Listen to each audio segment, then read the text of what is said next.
Hi, my name is Nathan Bukovich, and for my project on financial gambling, I did my main emphasis on the different types of major leagues and how gambling is associated with them, primarily sports betting, obviously. When I say major leagues, I am talking about the big four, NBA, NFL, MLB, and NHL. One thing I think it's very important to mention that currently in the United States, there's 38 states, including Washington D.C., that has sports betting legal in some aspect. And I think it's also very important to mention that in 2018, when PASPA was overturned, it didn't actually just give everyone the right to participate in legal sports betting. It gave the power to the states. So a lot of states still have sports betting illegal. Georgia, for instance. Um, one thing I think it's one reason why I think sports betting is becoming so popular is because it's creating a lot of different ways of people making money, especially the customers, the operators, which be like the sports betting organizations like Prize Picks, and DraftKings, and then also the leagues associated with it because those major leagues can still make a lot of money from it. A little bit of overview that I found was very interesting. The first form of sports betting was actually horseback racing in the early 19th century. That was really interesting to me, but also it made sense because that was the first organized sport that we have to date. One thing I also think it's a little crazy is that when it started to get into the turn of the 20th century, uh, that's when everyone kind of realized that sports betting was kind of like gambling, and it should be, excuse me, it should be illegal, and it was a little bit too corrupt. And so the United States decided to put a stop to that and added a bunch of laws and just, sports betting was hereby illegal.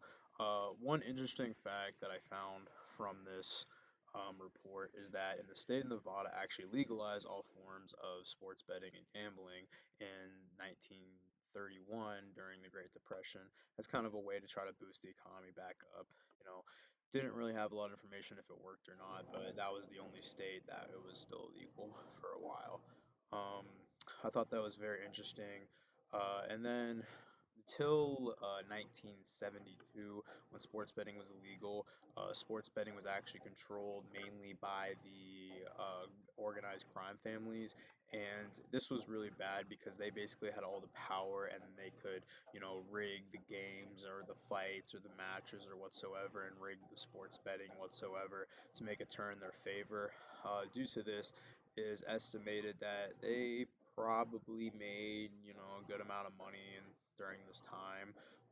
But then in 1972, um, when PASPA was introduced, which is the Professional and Amateur Sports Protection Act, it basically banned sports betting from authorized legal um, sports and betting, like basically just got rid of sports betting in general, except for the states that already had it legalized, like Nevada, for example. Due to this, the black market was actually very successful with sports betting during this period of time before 2018. It is estimated that they had $150 billion in revenue annually from sports betting, even though it was completely underground and illegal. 2018, that completely changed, however, when the U.S. Supreme Court ruled that PASPA was considered to be unconstitutional in the case of Murphy versus the National College Association.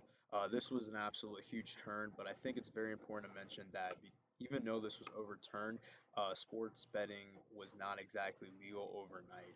It basically just gave the power back to the states, and the states can control if they want it legal or not.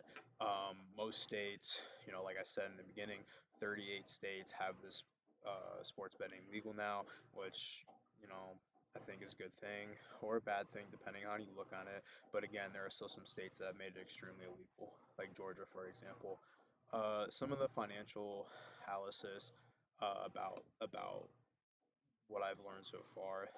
The main sports betting companies with the bigger that are really with the bigger sports professional organizations like the NFL, MLB, NBA, and NHL.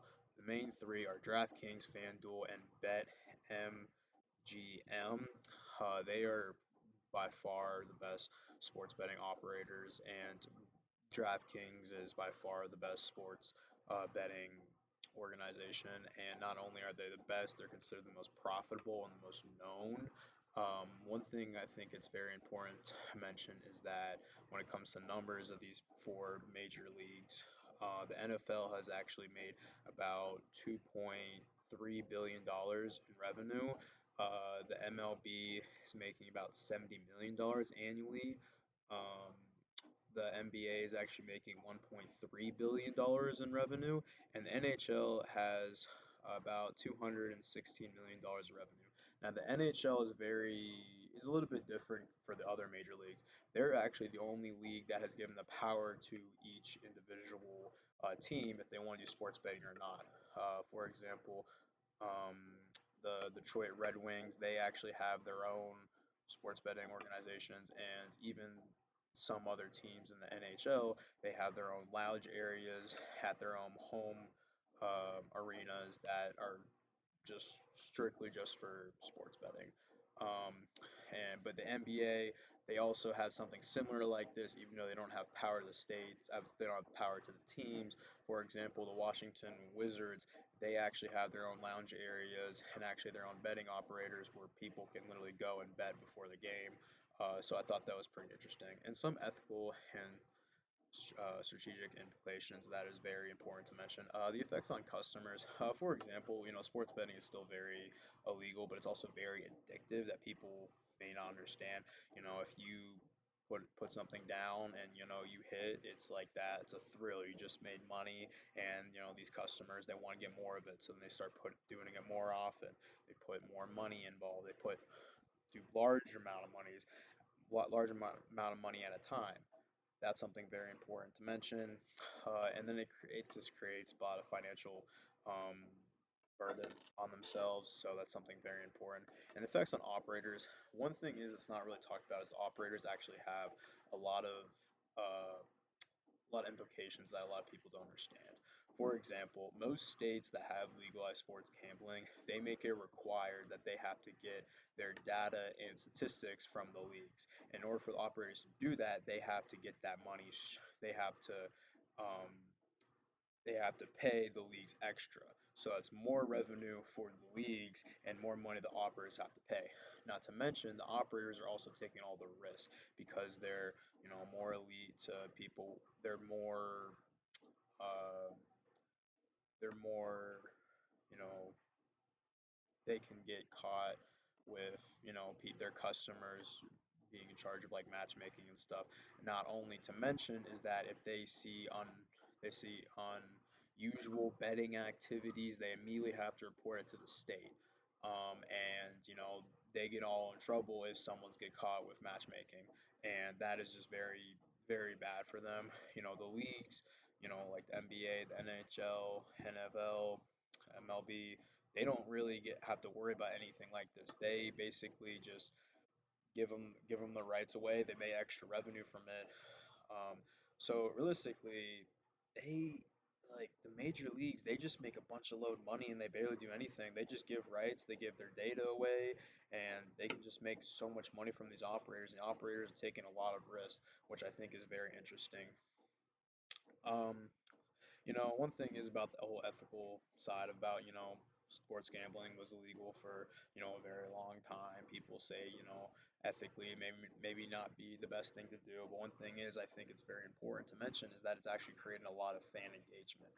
For example, statistics have actually shown that more bettors are actually tuning in to games. They're actually more likely to watch a game the whole way through, even if it's a blowout or even if like it's just a boring game. Statistics have also shown that bettors watch the game um, all the way through compared to like a season bet that always watches the games. So I think that's very important to mention. In conclusion, I thought doing this project was very interesting. Learn a lot about the history about gambling. I didn't really know about PASPA. That was really interesting learning about that. I didn't really know that organized crime had so much power over um, during between the the turn of the 20th century and between 1972. I thought that was very interesting, to say the least.